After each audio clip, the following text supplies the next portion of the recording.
At number 10 we have The Faceless Man.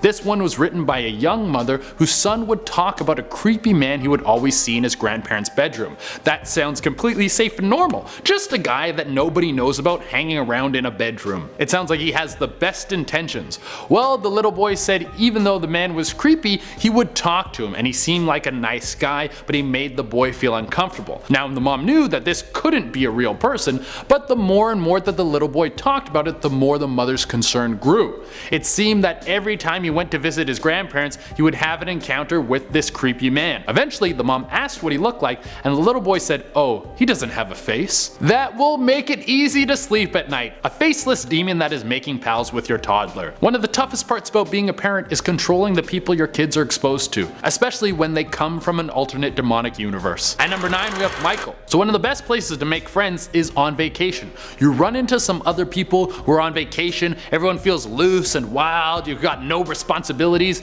maybe you all have too much to drink and everyone keeps a secret. Great times and never-ending memories. Well, sometimes you meet a bunch of like-minded people ready to make mistakes, and sometimes you're a little girl and you meet an invisible boy on the beach named Michael. The Reddit user I'm Not a Crazy Person wrote a story about a boy that no one could see that she met while she was on a trip with her parents in Florida. They were all on the beach and she spent the day playing with someone named Michael. When it was time to leave, she asked if Michael could come home with them. Her mom thought it was all just in her little girl's head, so she said yes. For years she said she could play with Michael and remember it all so vividly. It was until one day that Michael said he found his family and he was going home.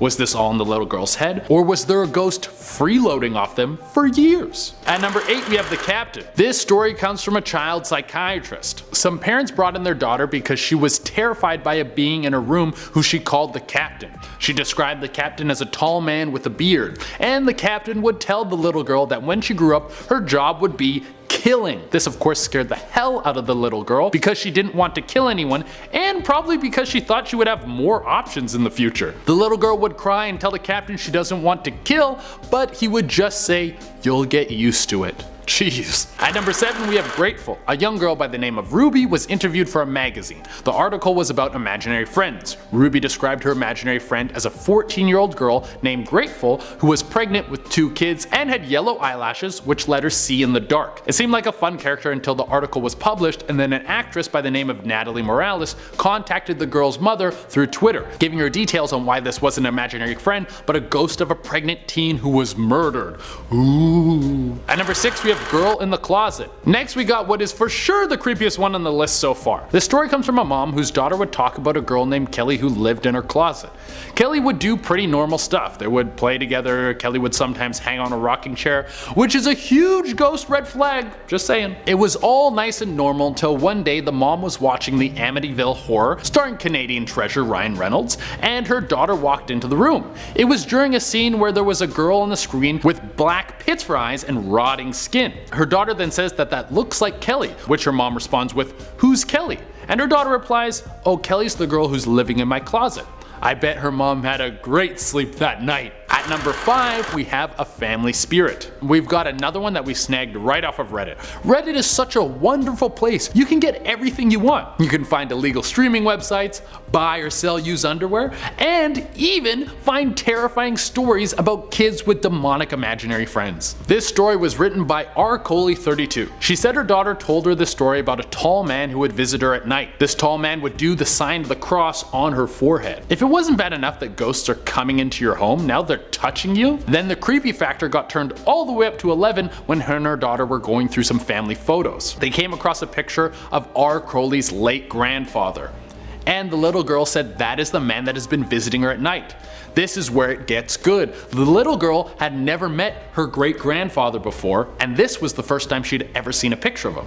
And when the dude was still alive, he would do the sign of the cross on all his kids' foreheads before they went to sleep. So I guess it's a little better knowing that the ghost who's coming into your house is a family member, but I don't really know. I don't know where everyone's lines are on this. At number 4 we have A Family Man. This one might be a real imaginary friend or demonic ghost murderer. The story comes from a sister of a little boy named Jordan, and Jordan had an imaginary friend named Roger. Roger was a family man with 9 kids, and Jordan and Roger got on fabulously, until one day when the little boy announced that Roger has gone and killed his whole family. Well, that's a very abrupt ending to a friendship. Well, this might have just all been the kid's head who didn't really understand the weight of death, or was it the ghost of a crazed man who was left behind from the murder he committed? Either way, if I have kids, I'm gonna get a tablet into their hands as fast as possible. There is no way in hell there's a ghost out there that is more entertaining than the whole internet. You're not beating Netflix or Russian dashcam videos. No, my kid's not gonna talk to you. Sticking on the tablet. At number 3, we have Jenny. Okay, so this one literally gave me goosebumps. This story is about a single mom and her daughter who have just moved into a new home. Not long after they settled in, the little girl started playing with an imaginary friend named Jenny. The kid's in a new place with just her and her mom, so it seemed pretty normal. One day, the unseen friend named Jenny asked the little girl if she could ask her mom if the cat could play in the basement. Her mom said yes. Why wouldn't she? This seems like a very simple request. Then the cat went missing. They couldn't find the little kitty anywhere. A couple days after the cat went missing, the little girl told her mom that Jenny wanted to play with her in the basement. The mom was really freaked out and of course said no. The next day, the little girl woke up with scratches all over her body. What the hell was going on? They did some research into what was going on in this home, and Jenny was a girl who went missing in the basement a long time ago and no one ever found her. This was spooky as hell, so the two quickly moved out, and I'm assuming they put the house on the market for a low price. At number 2, we have the Bunny Man. Taking care of kids can be so much fun, or you could be taking care of kids that think there's a demon that looks like the Easter Bunny living in their home. This story comes from a girl who says when she was 16 she would babysit 2 twins who were terrified by a thing they called the Bunny Man. On more than one occasion, one of the twins would start screaming, claiming that the Bunny Man was in the room with him. Sometimes the other twin could sense that his brother was in trouble and tell the babysitter to go help. Now this might have just been a prank to scare the crap out of a 16-year-old who's just trying to make a little bit of money, but she said that when they claimed they would see him, they would be terrified. Sometimes they would even be crying. So what do you think this is? Great actors ready to go into their Oscar role? Or is this the real life Donnie Darko? At number 1, we have Mr. Man. Okay, and last on our list is the story of Mr. Man. You may have heard of this one. It was a pretty famous story on Reddit. It comes from a guy who said when he was 5 years old he would be visited by a figure a few times a week. This would always happen when he would go to bed.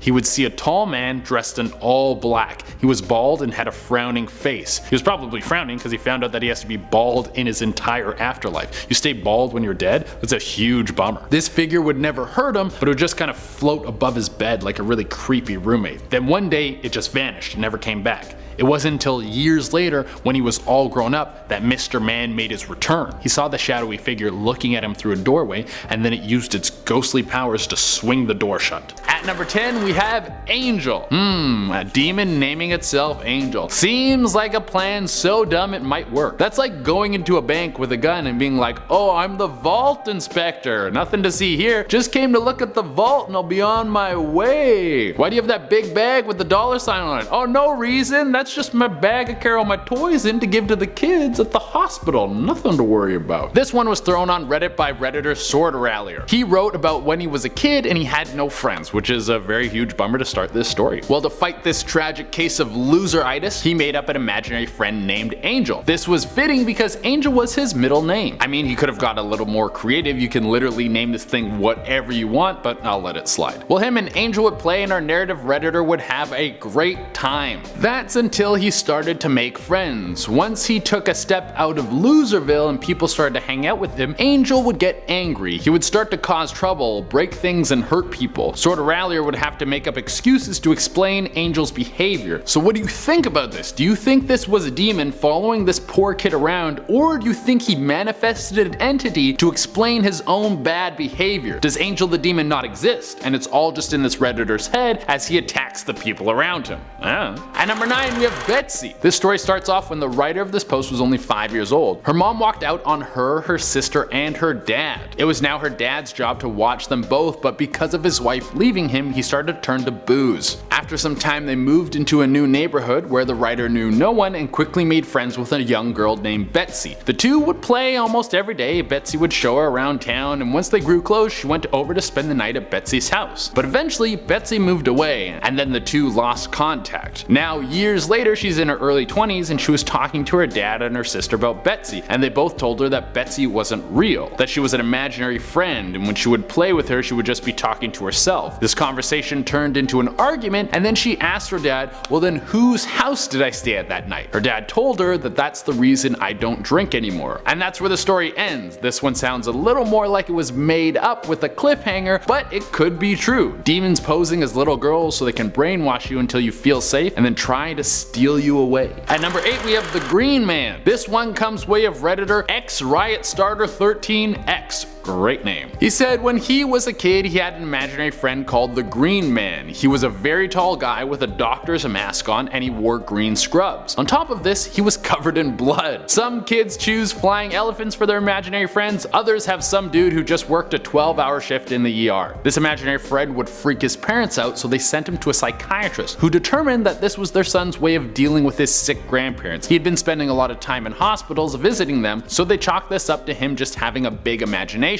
But Riot Starter swears this guy was real. He would set a place for him at the table when his family would sit down to eat, and I can't imagine a better hiding place for a demon than a hospital. So many fresh souls to torment. At number 7 we have Boy in the Tree. A father and daughter are walking through the park and they come to a tree. The little girl says, "Hey dad, look, there's a little boy in the tree." And the dad looks up there, but there's no one in the tree. He asks his little girl what the boy looks like and she starts to describe him, his clothes, his shoes, his face, his hair. The dad is pretty freaked out and then the two of them leave. That night they're back at home and when everyone is asleep, the dad is woken up by a scream coming from his daughter's room. He runs in there and she is in the corner crying. He asks his daughter what's wrong and she says she told the little boy to come stay with us and now he's not the boy. He's trying to take me away. Thankfully the dad was quick to act. He had the house blessed and then there was no sign of the boy anymore. But he never forgot the scream that woke him up that night. Spooky. At number 6 we have Alfred. I grabbed this one off of Reddit and it kinda makes my skin crawl. This Redditor wrote about an old man that would visit them during the day and his name was Alfred. He would sit by her while she watched TV and her mom was making dinner. Her mom never thought anything of this because she was a very young girl, she was only about 5 at the time. But every now and again Alfred would tell her to stop watching TV and go play in the yard, to go dig in the dirt. She would tell him no because she didn't want to get dirty before dinner. So Alfred started showing up at night and in the morning trying to get the girl to play in the dirt in the backyard. She would ignore him, but after her and her mom moved out, the house got demolished for a new build. When they dug up the ground, they found 4 bodies of people who previously lived in the house. Do you think Alfred was trying to warn her or show her where he wanted her to end up? At number 5 we have The Children. This person wrote about the home she grew up in where there was so much paranormal activity she had to move out. When she was just a young girl, probably around 3 or 4, she would see small children run through the house. Not completely, but just glimpses, them running down hallways, sometimes in the backyard. This would increase more and more until she started to play with them. They would partake in games and her parents never really thought it was weird because they lived in such a secluded area. So it'd be normal for a young girl to make up some imaginary friends to play with. As she played with them more and more, they asked her to start to do dangerous things, like take knives from the kitchen and hide them in her room, or take a lighter and burn the drapes. She was young, but she knew this behavior was wrong, so she denied them. Then things started to get bad.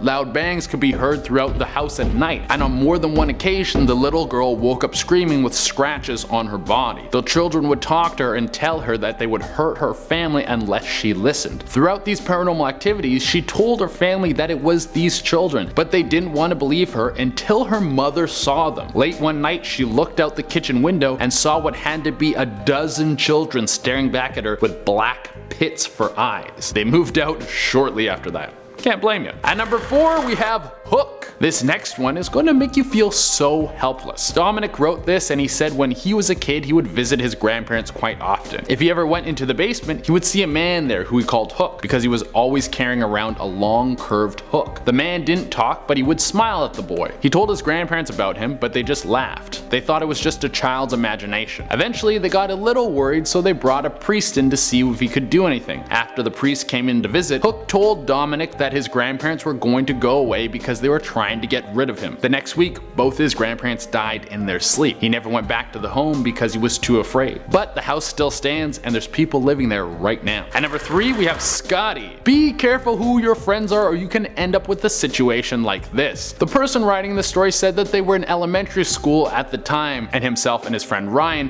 befriended a new friend, a very quiet, very awkward kid named Andrew. He didn't really talk to people in class, he would often talk to himself, but it seemed like he was engaged, like someone was there. After the writer and Ryan got to know Andrew a little bit more, they decided to have a sleepover at Andrew's house. They had fun during the day, but that night they were all sleeping in Andrew's living room. Our writer was woken up by Andrew standing over him and making a high-pitched squeaking noise. This was so loud that it woke up Ryan sleeping next to him. The two of them were frozen with fear as Andrew squeaked. The noise slowly died down until Andrew was silent and then he said, "Scotty wants you to leave." The two boys were so freaked out that they got up to go tell Andrew's mom, but as soon as they moved, Andrew let out a booming scream. It was so loud that the boys started to tremble and Andrew's mom came bolting down the stairs. When she came into the room, she flipped on the lights and that's when they saw scratches all over Andrew's arms. Andrew's mom then held him down and kept repeating, "Scotty isn't real, Scotty isn't real." After Andrew calmed down, she drove both the boys home. Then they didn't talk to him for a long time, and finally when they did, he said, "Don't worry, Scotty's gone now." At number 2, we have Bad Friend. It's always nice to get a scare when you're visiting someone's home. A young man was having dinner at his professor's house with his professor's wife, Susan, and his son, Jacob. During the dinner, Jacob kept looking into the hallway nervously. The writer of this story could tell that Jacob was frightened because of the look on his face. The professor eventually asked his son if he was seeing one of his friends in the hallway. The boy said yes, and the professor said, "A good friend or a bad friend?" And Jacob answered back, "Bad friend." So our visitor asked the young boy, "Why is he a bad friend?" To which the boy said, "Sharp hands." Yeah, that's gonna be the last time I come over for dinner. And for the number 1 spot, we have Maury. A guy came to a dude's house, he found out that he was the father. Whoa, I'm just kidding. Our final story comes from Reddit, and I think it's the freakiest one we've had in the series so far. This takes place in Florida, where a girl was visiting her little cousin and her aunt and uncle. She was spending a week there. The first day, everything went normal until it was time to sleep, because she had to sleep in the attic. Not super creepy because the attic had been refinished and was actually pretty nice. What was weird was how she was woken up. That night, her little cousin woke her up standing right next to her bed. It was 3 AM and she was a little shocked, but she stayed up talking to him. He kept talking about a friend named Maury who lived in his room with him. This happened a couple more times, so she decided to ask her aunt and uncle about his imaginary friend. They both had never heard of him and her cousin denied it. That night she was woken up again, but this time her cousin wasn't friendly. He was very angry and he kept asking, "Why did you tell them?" Eventually, he calmed down and went back to bed, but the following night, she was woken up by thumping under her bed. She was terrified, but she went to see what was under there and she saw her cousin curled up in a ball. And he said, "I have to stay here so Maury doesn't hurt you. He wants to hurt you." This obviously scared the crap out of her, so she ran out of the attic and out of the house. Her aunt and uncle came out and found her outside. The creepiest part about this whole story is years later, she brought it up with her aunt and uncle and cousin, and all of them denied it and said that none of it ever happened. Starting us off at number 10 is Bleeder. So this case was actually on Dr. Phil, so you know it's gonna be a situation. So this story is about a little boy called Rylan who suffers from a lot of adverse effects of his mother's meth use when she was pregnant with him. She put him up for adoption and he was adopted by a couple called Kim and Ryan. By the time Rylan was 7, he had an unhealthy obsession with knives and swore like no one's business.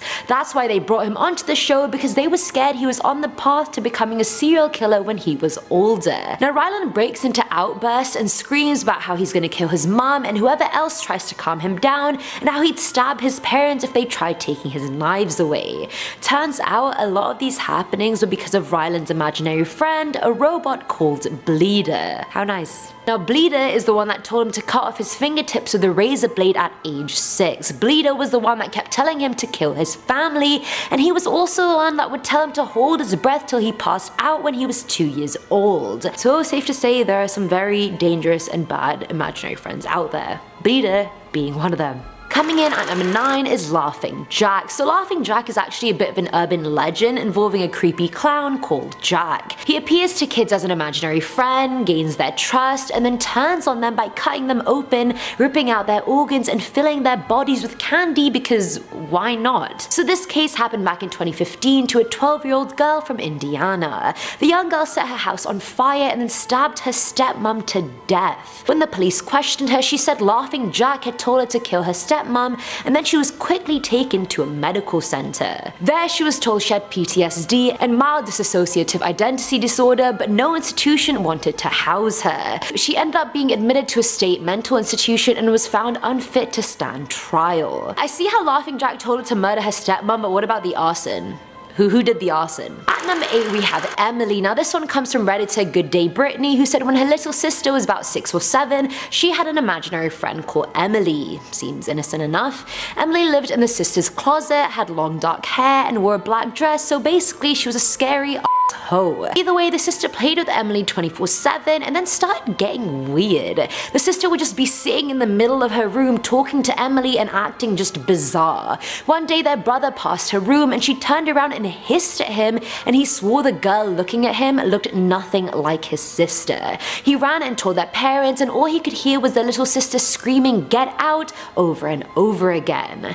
Both siblings went to her room and saw her crying in their parents' arms. They actually never asked her about it until she was 24, and she admitted that Emily used to tell her to do horrible things to herself. There were times she'd wake up on the roof and have no idea how she got there. When the family moved house, the whole Emily situation ended, so honestly I have a strong feeling that Emily was the ghost of a girl that actually lived in that house. Or she was just a very messed up, very convincing imaginary friend. It's one or the other. Filling on number 7 slot is David. So this one was shared by an anonymous person who said when he was young he'd play with himself a lot until his imaginary friend showed up. And I love how he's saying it like he was waiting for him to show up, like mate, just imagine him into being there.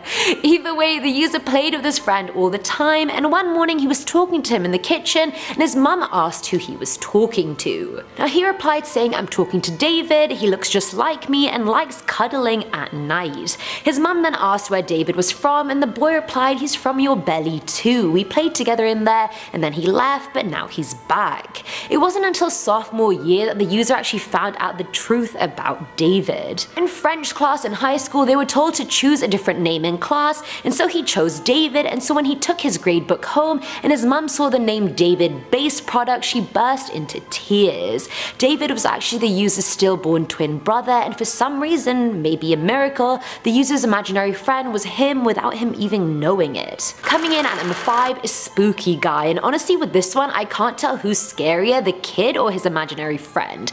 Probably the former, if I'm honest. Sorry. This one comes from Reddit user Thin White Duke, who came up with a very elaborate imaginary friend. Duke's friend was a ghost in his head and he dubbed him Spooky Guy. Now he came up with his death as well. Spooky Guy was a 16-year-old guy who had gotten into a car accident. Hopeless, he walked to the house behind Duke's to ask to use their phone since the boy died in the 70s and you didn't have your own mobile phone. Like I said, very elaborate story. Either way, the man who lived in the house behind Duke's ended up kidnapping and sexually the boy and then eventually killing him. Now Duke said this ghost had been his imaginary friend for the longest time, and he was so happy telling his mum about him too. Now his mum got so freaked out by all of this she actually googled it to see if it actually happened before putting Duke's in therapy, which I mean, I'm about. Honestly, Duke, what are you doing, man? At number 4 are the grandparents. Now this was shared by an anonymous person who said his ex-wife's brother had a pair of twin daughters. Now the brother's parents had been dead for ages, so the little girls actually never met them. As a sort of nostalgic task, someone showed them a picture of their grandparents, and the girls replied with, "Oh, we know them, they play with us all the time." And this was already after them constantly talking to things that aren't there, or people rather that aren't there, so this is sus. Later on, the whole family, including the brother's family, went on a retreat to a lake once, and the person's wife snapped a picture of the two girls, and one of them is literally sitting down in mid-air. Like the person showed the picture to the girl's dad, and then he asked his levitating daughter what the hell was going on. Obviously, he asked her nicer than I just said it, and she replied saying the lady said it was slippery and told me to sit on her lap so I wouldn't fall in. And honestly, you guys, I really don't know if the image is photoshopped or not. Like, I'm not versed in Photoshop enough enough to know, so what do you guys think? Is it photoshopped, is it not? And I mean, this one's kind of cute, because I mean the imaginary friends are their grandparents, but then again, if they're not imaginary and they're just actually ghosts haunting their grandkids, that is bloody scary. Like what is with that? Go into the light already. Filling our number 3 slot is Ben. Now this one comes from Redditor Omega Weapon, who said when he was about 4 years old, he used to hear voices. They'd say things like, is he asleep yet? No, he's just pretending, and so forth. The user would hear their footsteps and laughter, and he just assumed they were bad dreams or just evil imaginary friends. The user used to call them the bad boys in the kitchen, and fast forward 35 years, the user is now 39 and has his own 6-year-old son. One day his son told him his imaginary friend Ben told him that he used to make the dad poop his pants as a kid. The dad laughed it off, but after his son gave him a very accurate description of his old house and even mentioned the bad boys in the kitchen, the dad was no longer laughing. No one is laughing at this point. Except maybe Ben. He literally froze and felt like he was 4 again and told the son that Ben was a jealous liar and not to listen to him. But can you imagine? Like the imaginary friends you used to have as a kid that used to terrorize you didn't just leave you in childhood, they came back to screw with your kid. Like really? How creepy. Am I the only one? Now at number 2 is Anna. So this one comes from Lynn Gallagher's book Psychic Kids, which talks about unexplained incidents with kids, and boy, there are a lot. Now this story tackles the couple Lorenda and Ben and their 6-year-old daughter Anna. Now the family had just moved into an old Victorian era house, and a few months in, Anna started mentioning a girl called Jess. Anna said there was a dollhouse in the house that Jess didn't want her to play with, and so she listened, but then things slowly started getting worse. She would stop letting the family dog into her room because Jess was scared of it, which Lorenda found very odd. She spoke to Ben about it, who brushed it off, saying imaginary friends are just part of growing up, and I mean, yeah, you're not wrong, Ben. It is part of growing up, but not like this. Months went by and Anna's complaints about Jess grew, but Lorenda was more chilled out about it. She was like, whatevs, doesn't even matter. Until one night, things went to shit. There was a storm and so the lights went out in their house, very horror movie-esque, I know. Either way, Lorenda went into the living room with candles because Anna was asleep on the couch. She walked in to find a little girl sitting on the floor next to Anna singing a lullaby and stroking her hair. Now Lorenda screamed her lungs out and their dog started barking at the girl on the carpet as well. That's when the girl realized she had been seen and ran to the door, let out the most blood-curdling scream and then vanished. But not before leaving a pool of blood on the floor. And I'm like, hold up, Anna, was this an imaginary friend or was it a ghost? Like, now what are we working with here, buddy? Like, what is going on? And finally, at number 1 is January Schofield, and this one blew my mind, you guys. So by the time January was 4 years old, she had so many imaginary friends that her parents had lost count. But they weren't even the cute kind that she played dolls with, they were the bad kind that told her to hurt the family dog. Now at school, she would throw herself at doors and windows, and these angry fits would only last a few minutes, but they would terrify everyone involved. No one understood what she was doing. No one understood she was a prodigy. She could speak grammatically correctly before she was 2 years old, and by the time she was 4, she had the mental age of an 11-year-old. But even then, she had no real friends. She'd only hang out with her imaginary friends, which included animals as well. Realizing things were very, very wrong, her parents took her to countless psychiatrists, and it was finally found out that January didn't have any imaginary friends. She had child-onset schizophrenia and was one of the youngest people to ever be diagnosed, so she was genuinely seeing and hearing people that weren't there, but in her reality, they were there.